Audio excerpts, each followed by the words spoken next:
I was 41. I'd suffered heart failure. A typical heart will work at injection fraction around 65%. Mine had gone to 25%, which means, Angie, I couldn't cross the hospital bed to go to the bathroom. That was a pretty dark place. Columbia transplant team came in and they said I probably have to have a heart transplant or a defibrillator for the rest of my life. During that time, I get an email. Would you consider donating a kidney? I was like, okay, I'll give him my kidney. I think that's just the beautiful thing about our culture, right? When it comes to family, you'll just do anything. But sometimes it can also be very dangerous because you lose yourself, you lose your identity. But after that, one of my friends who was a pilot, he had his little plane that he flew, said, hey, why don't you go to Brazil and recoup? I get a call, hey, my lawyer, you're gonna break on the cover of the Wall Street Journal tomorrow. Call my Brazilian lawyer and I say, hey buddy, who's a friend of mine, what do you think I should do? And he said, listen, stay in Brazil. Found it appealing, but then Angie, thought to myself, I don't want to be on the run. When the prosecution offered me a plea agreement, everyone said to take it. Manisha was the only one that said no. Being an entrepreneur is literally about pain management. I'll never give up. You may beat me, but I'll keep coming back for more.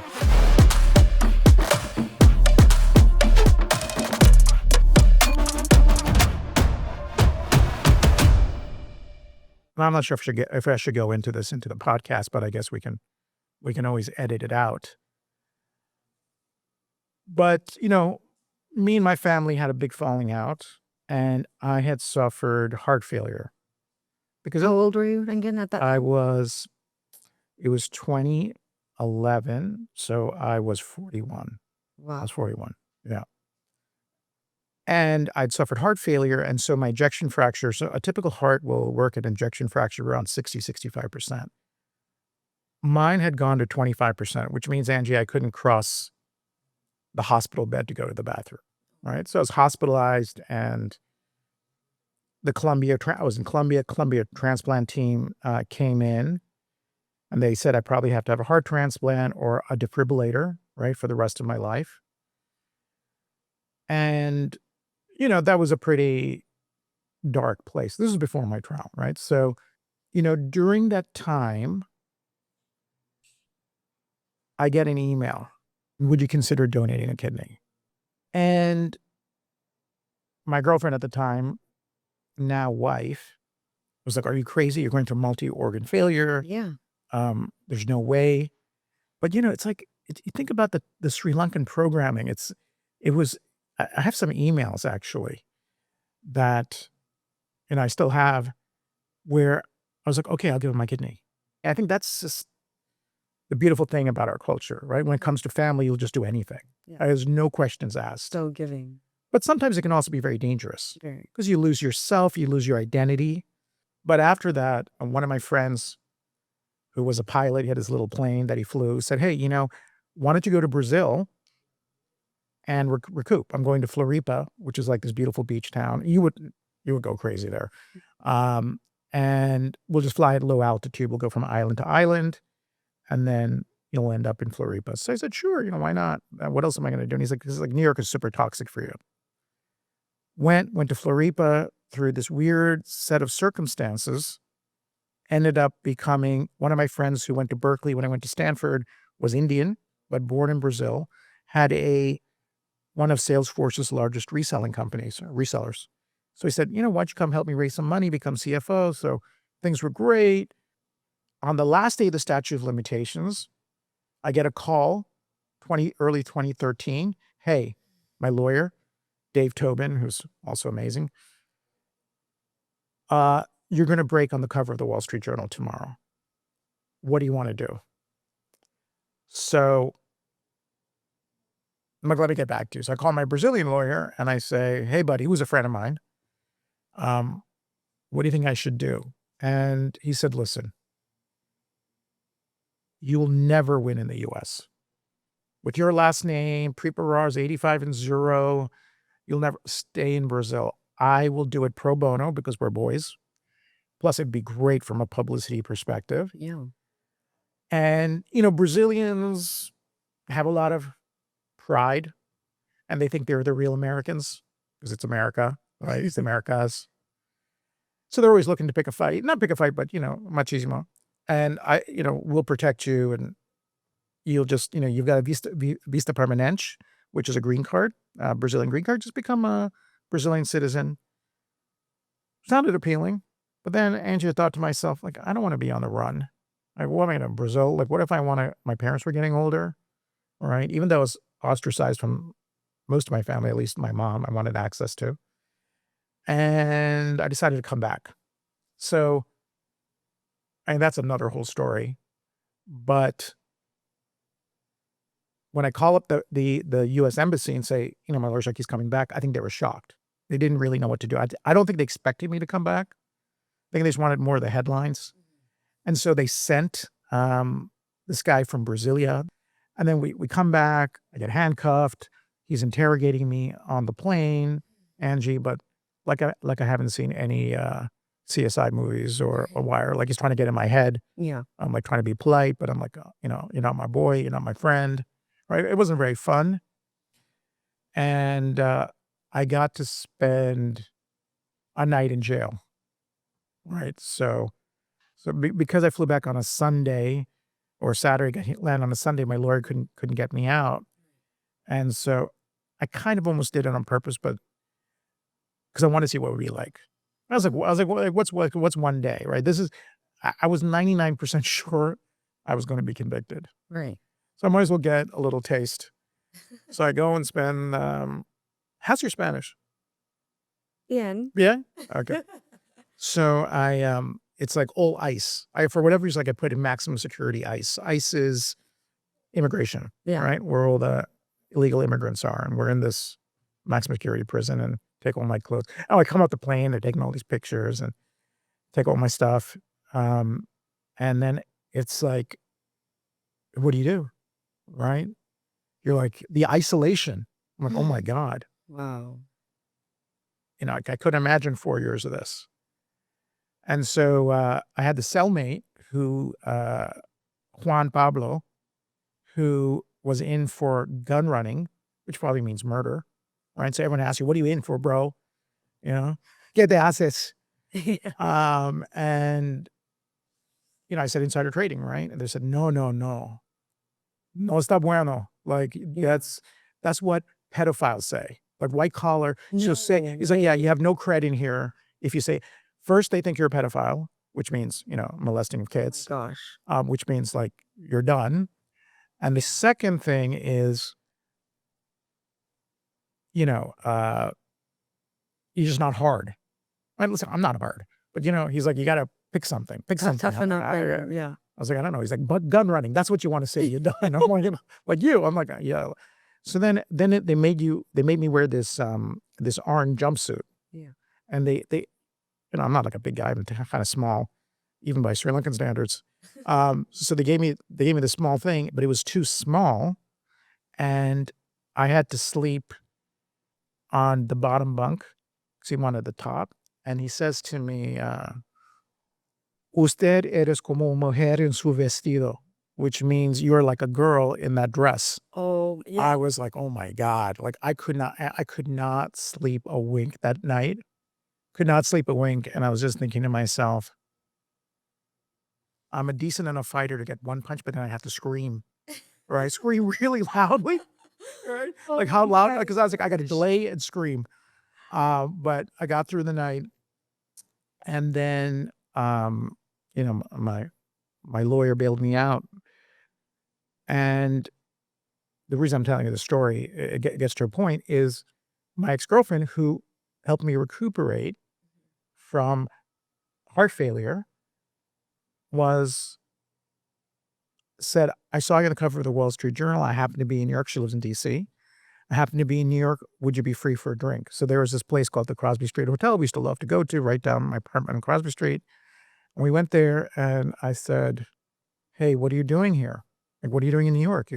She's a very busy, successful doctor in DC. And she said, I'm here to buy my wedding sari. I'm going to get married next week. Wow. It was crazy. So I was like, I mean, what does one say to that? But I thought to myself, what would Sean Connery say in this situation? Who's my favorite Bond? Actually, no, Roger Moore is also pretty good. So I said, it's clear you don't love this guy. She's like, no, I do. And we ended it. We had the drink and we left. I was heartbroken, like absolutely heartbroken, Oh. right? Crushed. And then she calls me up a week later and says, I'm calling you from Maui. She was at the Sangeet. The Sangeet is the thing you have, it's like the women wear the The henna henna, party. and you sing at Sangeet. It's like the day before the wedding. So she said, I'm going to call off the wedding, but it was a destination wedding in Maui. So she said, would you come take his place? Right. And I was like, conceptually good, but a couple of problems, Angie. Number one, can't leave the Southern District because they have my passport, Right. or I'm restricted. Number two, 95% probability I'm going to be doing 4.5 years. So I didn't want to put somebody else through that. Right. Like I'm pretty mentally tough, and so is she, but it seems unnecessary. So I declined. But through a happy set of circumstances, we ended up together. All right. When the prosecution offered me a plea agreement and everyone said to take it, right, it was a pretty decent agreement. Manisha was the only one that said no. Right. Wow. She was the only one that said no. She said, listen to me. If you did it, that's fine. You hedge fund guys. I don't know what you guys do all day. She's saving lives, like, Yeah. but if you didn't, don't. Or so what I try to do is I try to do what nolo contendere, which is like I don't contest, but I refuse to plead guilty. And everyone thought I was insane because at that point the legal bills hadn't piled up. The fine would have been de minimis relatively. That's why people never go to trial, because the consequences of going to trial and losing, like happened in my brother's case, are so immense that it takes a special somebody to go the distance. Right? Yeah. So, but the happy ending to the story is that I ended up marrying my amazing wife. It's the best thing that ever happened to me. The best, if you want good business advice or anyone wants to marry the right person. Yeah. Right? That is the single best decision that you will ever make, because think of it this way, Angie, you're compounding at a faster rate than anyone else, because all that drama and headache and fighting and angst just takes mental space and energy that you could be doing building a business. So, my wife is my best friend. We're in a couple of businesses together. I call her for advice all the time, and it just compounds, right? It's like compounds so fast. So, but whole point of the story is one door closes, one door opens. Who knows? It's like sliding doors, right? You don't know what's going on, time space continuum. Right. But had I not gotten indicted, and I probably would not be as fulfilled. I wouldn't have had my beautiful son. You just don't know. So I think in a weird way, it kind of worked out. At least worked out for me. I had to go through, hell, like absolute hell, mentally, physically, right, to get to the other side. But the other side is this beautiful, who hopefully you'll meet soon, son who's amazing, right? Like the light of my life, happiest kid in the world, always laughing, always giggling, never cries. Hope he doesn't start. But anyway, so I guess I tend to view all of these things in life as things that happen for you and not to you. It's just a mindset shift. Your destiny.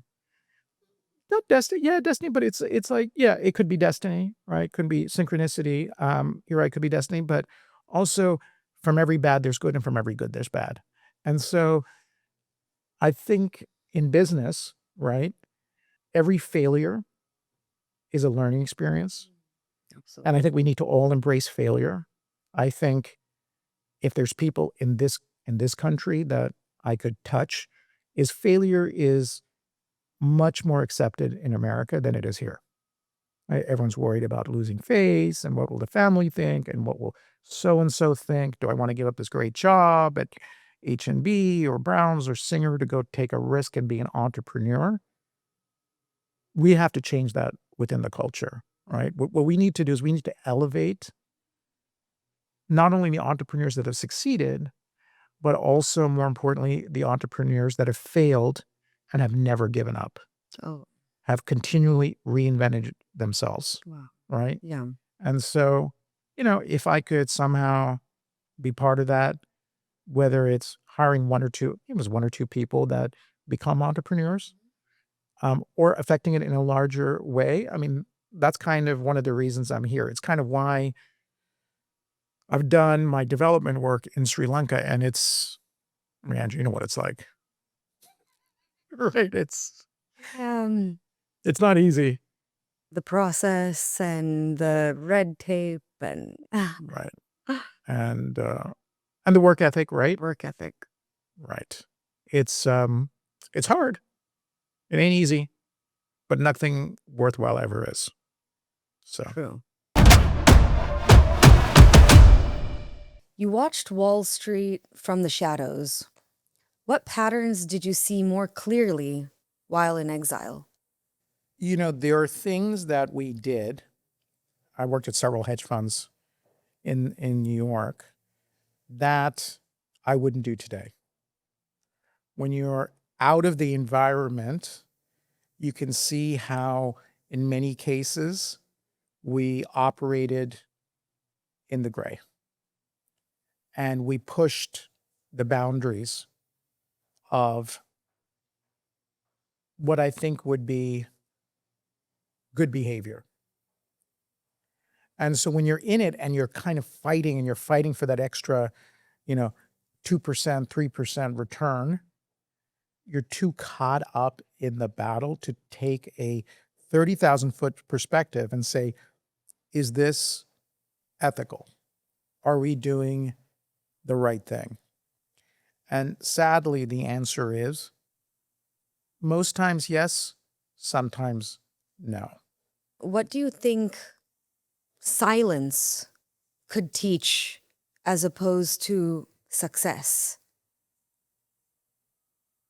My father used to always say, better to keep quiet than to speak and remove.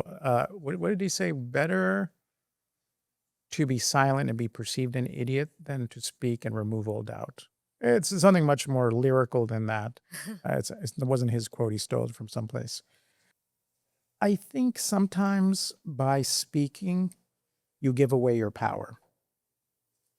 There's a time and place. There's a time and place for this podcast, right?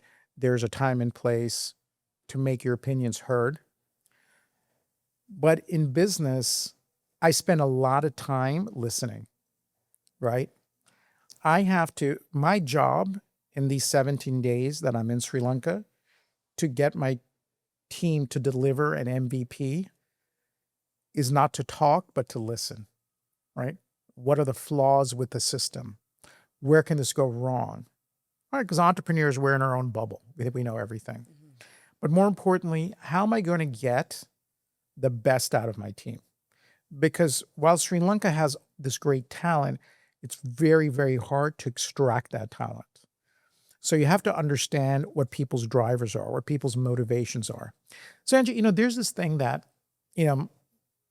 maybe cultural, right, that my father did, which is to kind of yell at people. Is that a thing that you've experienced? People tend to yell here a lot They at their do. staff, I've seen it. right? It's like you yell at this guy, you yell at that guy. It's just not an effective motivator, right? You diminish the person, you affect their ego, it depletes you as a human being. You're not in alignment with your employee, right? It becomes a weird power dynamic, right? Where they don't view you as an equal. So what you have to do is get into their head and you got to play to their strengths. So every person has their strengths. There are some people on our team who are amazing, and some people who are not. Some people have been very big disappointments. Some people have excelled. The question is, for the people that are disappointments, especially because I'm not here, How do I, in this limited amount of time, get them to their full potential, Mhm. right? Yeah. That's what we want to do, right? We want Sri Lanka to live to its full potential. You want your resort to be at its full potential. I want my product to be at its full potential. So to that point, you really have to listen, understand what their motivations are, what makes them tick. Is it money? Is it delivering a product? Is it praise? Is it notoriety? What drives them? What drives them? Like everyone's like always like, oh, you've got to like fix your weaknesses. I don't believe that at all. Better to double down on your strengths. Wow. So figure out what your strengths are, figure out what your team's strengths are, have them do more of that, double down on people's strengths.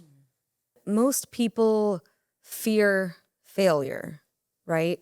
You've lived through destruction publicly. I mean, what myth about failure do you feel needs to be erased? That failure equals setback, permanent setback. It's not how hard you hit, it's how hard you can get hit. And get back up. Take a punch. Mm-hmm. So I've had so many failures. There was the trial. There was also some businesses I started, many that were abject failures, right? But what I always believe is you've just got to dig deep. And from every failure, I really try to do a postmortem and understand what went wrong and how to do better the next time and how to iterate. It's about continual iteration until you have the perfect product, the perfect idea, and at the perfect time. So to me, failure is an amazing learning lesson. And the other thing I object to is that society doesn't focus on failure enough. Hopefully with this podcast, we get to talk about people's failures. People talk about Elon Musk, how successful he is, but they don't talk about the times he almost went bankrupt several times. Right. I don't know if you know that, right? Yeah. Tesla was days away. He barely could make payroll. Starlink too, after, a couple of their initial test flight launches that blew up. Sleeping on the floor of, the Tesla factory. Mm-hmm. Nobody, like the current, I don't sound like an old man, but the current generation doesn't realize the personal sacrifice that you have to make to do something big. And if you're not willing to make that sacrifice, then it's just get out of the game. It's just going to create unhappiness. Yeah. Go all in or don't go in at all. Let's talk about control. When everything collapsed, what did you hold on to that kept you breathing through all of this?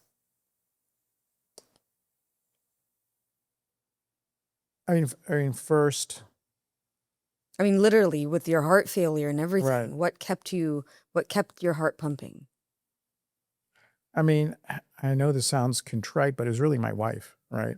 I was very blessed that I had this amazing life partner who would probably do better without me than with, right? But, stuck by my side. Wow. And got me through some very, very dark times. So I think what got me through it was, an amazing spouse, a small but loyal group of friends. Mm-hmm. But it was also, my mom was incredibly resilient. She lived through several wars, had her house burned down in Alvai, had her house almost burned down in Colombo. And she is just so resilient. She's lived, Angie, I don't know if you know, we moved around from country to country growing up, lived in like 7 or 8 countries, just incredibly resilient and always instilled in us, there's nothing that you can't do. Wow. Right? There's just nothing, like you can do anything, be anything, do anything if you just grind. So I don't think I'm particularly smart, but I'm a pretty hard worker. And I think a lot of people undervalue the importance of hard work and just grinding. Take no prisoners, wake up at 5 o'clock, train, work out, Structure your day. Don't get distracted by TikTok. Don't get on the phone. Mhm. You know, it's interesting. I was with my CTO yesterday, and his phone's always ringing. Always ringing. He's always running from this, running to that. He's completely distracted. And I asked him, I said, you know, I've been in Sri Lanka for 5 days. Have you ever heard my phone ring? He's like, no. I'm like, why do you think that is? I mean, do you think that people don't want to get in touch with me? You don't think my wife wants to call me? My kid wants to call me? My friends want to call me? Not many people know I'm here. But I made a conscious decision to put it on silent when I'm with the team, right? And I can get back to people. I put it on do not disturb, right? I am 100% focused and all in. I have to get this to work. Yeah. If you're going to take the island, you burn the ships. There's no way back, right? You know, in Americas, right? They burn the ships, Yeah. so they could not go back to Europe until the next armada came, whatever it is, years later. And did you ever think about becoming something else, someone else, new life, starting a whole new slate? Did you ever think about that? You know, it's interesting. I actually did think about changing my name. Wow. I was going to change it to Muthukumaru, which was my mother's last name. But then I thought Muthukumaru was really hard to, Rajarangan Muthukumaru, like that's also insane. Then I'm like, you know, like why am I going to change it? With the internet, then I just look like I'm running away from stuff. Yeah. Then I'm playing from a point of weakness as a point of strength. I've now fully embraced the last name. I wish it was a little shorter, but there you have it. Yeah. You know, because people always wonder money or power or both. Then you also brought up prestige. That's a whole nother thing. I mean, Right. the prestige sometimes could be way more valuable than any monetary number we're talking. Right. So that's another topic to talk about. I want to ask you, was there a game that you were playing that nobody really even knew that existed? You ever seen Lucifer, the series? Mm-hmm. Right. Yeah, that really good looking guy who's the devil. The devil. He has this power where he says, what do you desire? Right. He gets to people's underlying desires. Now, I'm not saying I'm particularly good at the game. I'm still working on it, but I think it's super important to understand what drives people. In Sri Lanka, is it prestige? Is it power? In the hedge funds, is it money and performance? Right? So getting to the person's base desire, I think is super, super critical in order to figure out how to align interests with them. Because at the end of the day, you want to align interests. Mm-hmm. You want to win-win. You know, a lot of people think that business is a zero-sum game. If I win, he loses. If I get money on this contract, he's going to lose. I've got to negotiate. But I think you can create scenarios that are win-win. But what you have to understand is what is their desire, because something that you value may not be something that I value. I might be willing to give you a particular contract term, right? Like exclusivity, which doesn't cost much, which I don't care about, right? You want to be exclusive, fine. Take exclusivity. I don't care. But it might be super important to the counterparty. Yeah. So I think in life, in business, right? Really understanding how you meet another person's desire is super important. Yeah. It's all about gelling and having. Yeah, because you need a roadmap, right? You need to figure out what is not important to me that's important to them. That doesn't cost me much to give them. And it might be the world to them. It might be the world to them. Like we have this employee, you know, he wanted some particular diving watch. Of course, I asked him for 2 weeks. Do you want anything from the States? Do you want anything from the States? Do you want it? No, nothing. Just come, right? Then like 24 hours, he's like, I want this diving watch. I'm like, oh my God, like now I can't order from Amazon. I had to drive to Virginia, right?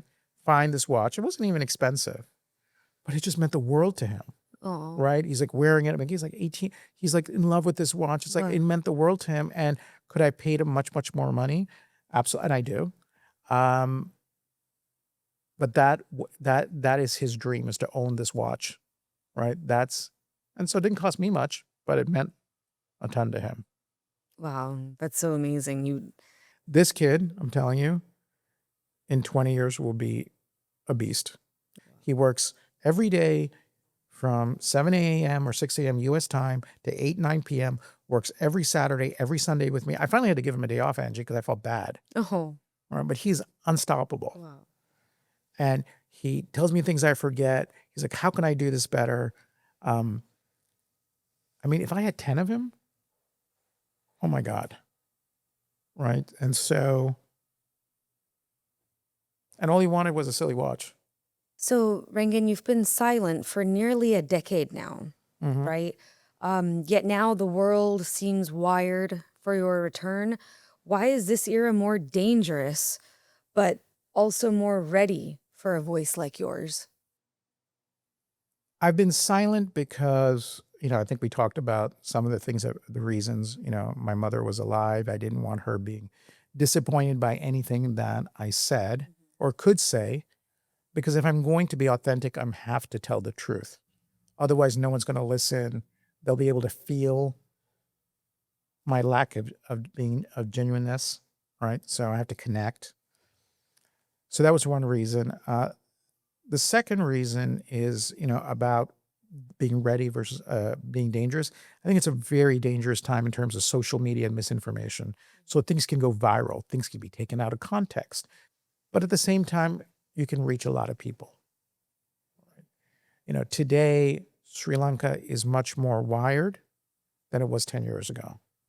More people on Instagram, more people on social media. If I can somehow foster more entrepreneurship, maybe have the powers that be think about government assisted funds, micro lending to women who may have been displaced by the war, other creative ways to get the entrepreneurship gene more like India, maybe, right? And India's done a great job with entrepreneurs. And this is the medium to do it. That would be amazing. Wow, amazing. If you are 25 today, with your mindset, your instincts, but no name, no capital, how would you build power? I would focus on one thing and do it really well. My grandfather said, and the saying's better in Tamil, that if you're going to build a well, you don't build it in 10 different places. You don't dig 10 1-foot deep holes in the ground. You dig one 10-foot hole, right? And so I wouldn't spread yourself too thin. The problem I see in Sri Lanka is everybody seems to be doing 10 different things. They all seem to have side hustles. So I'd focus on one thing, and I would really instill in somebody the power of compounding. Take money, compound, pay yourself first, put it in a bank account, put it in a savings account, maybe put it in the market in a well-diversified portfolio, but the power of just leaving things be and letting compounding take its effect. That could be money. It could be compounding on a skill set, continually doing something over and over again so you become great at it. It could be with relationships, right? Doing deals, finding those same people, building that relationship, that honesty, that trust. That's also the power of compounding. That sounds like a really good book title that Power of compounding. you could definitely write a book on that, and I'm sure it would be a really good seller. I'm sure. I would think there's probably dozens of books on it, but it's a very, very simple concept. But I think about my portfolio and like my trading. A lot of times, it's like you want trade in and out of stuff. It's like I can't think of the number of times I traded in and out of Apple. I should have just bought it, held it, put it away, not thought about it, and I would be done much, much better than trying to capture every move. Wow. And speaking of moves, Rengan, what do you want the next generation of builders, founders, and thinkers to feel from this transmission? It's not easy. Do not start unless you're willing to go the distance. Never take no for an answer. I think the founder of Canva, who's a woman actually, Australian, got rejected 110 times. The founder of Canva, Canva. the graphic design website building firm. Now they do AI. Okay. I think the last round was a $9 billion valuation. She's one of the youngest billionaires, and she's a woman, which is great. Support that. But she got rejected over 100 times from VCs. So, every rejection. You want to have Angie on my on my board in DC? I have this graph where my goal is to get rejected 500 times on my project, Wow. right? So every time I get rejected, I just mark it off. And I'm like, okay, 325 left to go, Wow. 324 left to go, 323, because being an entrepreneur is literally about pain management. I think it was Elon Musk that said this. Being an entrepreneur is like eating shards of glass and staring into the abyss every day.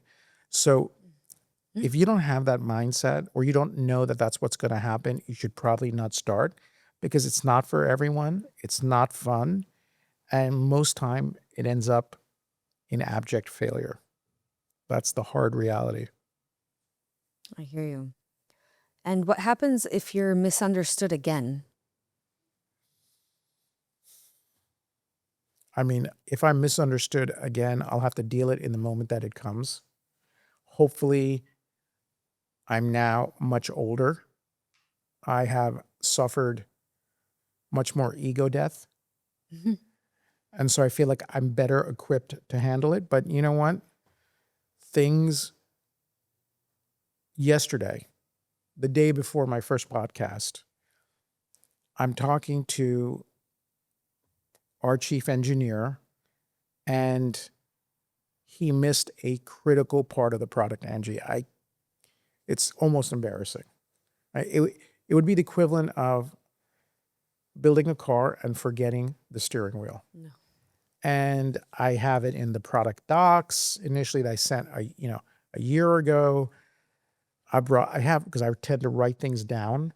I tend to rather than communicate verbally or on WhatsApp, I like to put Word documents, hoping that people can reflect on it.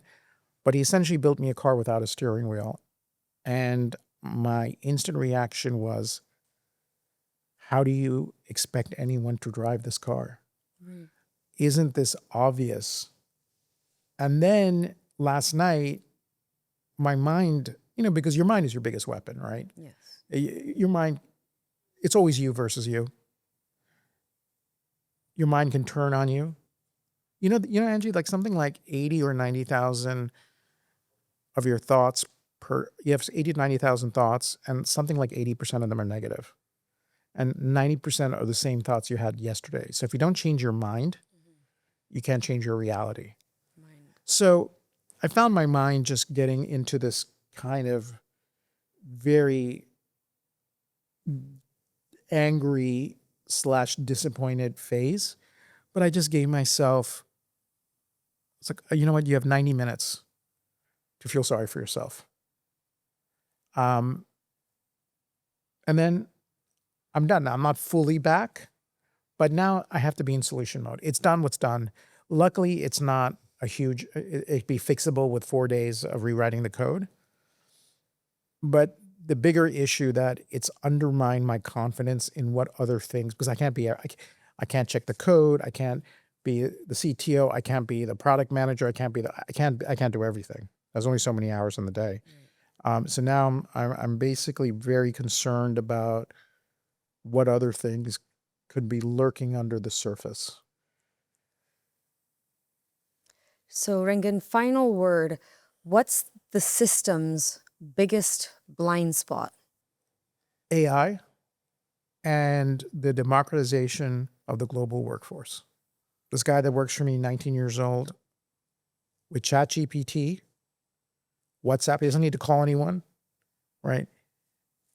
And other AI tools, he's as effective as, I would say, a lot of Ivy League graduates. Wow. Right? Because, it's really funny. We have this Chinese intern on our team, and then we have this other guy who's from Sri Lanka, and you could tell they both had written in their native languages and then used ChatGPT. You could tell with the structure to communicate with each other. Uh-huh. And they had this beautiful conversation that they probably would never have been able to have If not for in English.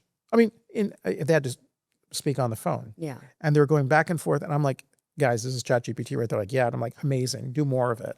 Wow. So I think it will level the playing field. Wow. Amazing. And Rengan, you've built capital. You've faced courts. You've been silent. What's the one thing the system will never understand about people like you? I'll never give up. I'll never give up. Until I die, I will not give up. So I'm relentless. And so you may beat me, but I'll keep coming back for more. So I'm just, I don't think I'm unique in this, but I think the system probably doesn't like people like that. They want people to conform. They want people to agree. They want people to be plugged in to the matrix. And luckily, for whatever reason, I think it's because of my mom. Like I remember, we had moved from Sri Lanka to Singapore to the States, and I was in elementary school. And I had this crush on this blonde girl. She must have been 5. Really, really pretty. Blue, just deep green eyes. And you were 5 as well. Yeah, I was 5 as well. Bloomfield Elementary School. That's where I got my nice American accent from. And a huge crush. And there was a squirrel, and all these kids were like, oh, look at the squirrel. And I went to go look at the squirrel. And they said, oh, they ran away because you're so dark. Right? And it really crushed me because they're 5. And the girl who had a crush on started laughing. And I was like heartbroken, right? So I come back and I tell my mom, I want to go back to Sri Lanka or, to Singapore. It's like this country sucks. And she just gave me this speech. Like it was like a TED talk, right? Just got into my head. And I was 5. Just got into my head, spoke to me like I was an adult, and was basically she was, you come from a land of warriors, right? My mom's very big into Tamil culture, but Chola and Baya, and you come from a land of wars, and we never give up. And we were building temples and algebra. I mean, all the accomplishments of this part of the world long before that civilization. I mean, it was a little much, right? I mean, my mom was a little bit of a nationalist, but, and so that's who we are as a people, right? It was a great speech. And so the next day, I was like completely unfazed by it. I was like, yeah, you know what? Healthy ego, right? Which can also be dangerous. Yeah. I mean, I think it's okay when you're 5. But it can also, hubris can also be the downfall of you. But that was a great talk that your mom gave you. I remember it like it was. And she also made me, recite, If by Richard Kipling. Oh, okay. Right? If you can fill every minute with 60 seconds worth of distant run, if you can hold, anyway, you'll be a man, my son. My mom actually made me memorize that when I was in the States. Wow. Yeah. So and how old were you at that time? Like 5 to 7, and then we moved to India, right? But yeah, she was a beast. She was unique, very unique. I hear you. So Rengan, last one, influence, not followers, not attention, real systemic influence. What does it mean to you now, and what would you tell anyone who's chasing it? Oh, man. I would chase happiness instead. I mean, there is no amount of power, influence, or money that's better than my son crawling into bed and being like, Daddy, Daddy, it's cuddle emergency time. Right? So, I mean, call me stupid or idiotic or romantic, but those are all empty chases, right? What, back to, Luther's question, like, what is your desire? Like, why do you want power? Why do you want influence? And why I'm doing what I'm doing, why I'm building here, why I'm building a startup. But what is it that what are you going to do with that power? Or are you going to do that, or use that power for good? With great power comes great responsibility. Or you use it for bad. And to what end? So I think these are, if you're chasing influence because you're a narcissist, right? You want the attention. You want to be able to walk into the lobby of the Cinnamon Grand and have everyone stand up and shake your hand. That seems empty. Now, if you wanted to, let's say, start a resort, so you could hire other women as employees or people in your wellness spa and somehow elevate people that wouldn't have had the opportunity, and that's influence for you, then I think it's going to be more fulfilling and the probability of you being successful is higher. Does that make sense? It does. Right? It's all about what our inner happiness brings us and what it is that we are wanting at the end of the day, what fulfills us and makes us feel like we've accomplished something in that day. Yeah, listen, if your goal is to walk in a Cinnamon Grand and everyone will shake your hand and that makes you happy, then you should do it. But if you don't know what your end desire is, you could be very unhappy. If you figure out that it's lonely at the top, people don't treat you honestly, they tell you what you want to hear. Your old friends aren't your new friends. Your new friends will run at the first sign of trouble. Then what was the influence for? So it's just trying to get to your root cause of what you want from life. Precisely. Well, Rengan, thank you for Angie, opening up and pouring out your heart and your mind and your, words of advice, which we'll get into even more on a deeper note on our next session. thank you. It was great seeing you. Yeah, great seeing you too. So we'll get together again soon and do our next Absolutely. podcast session soon. It'll be great. Thank you for your time. Thank you.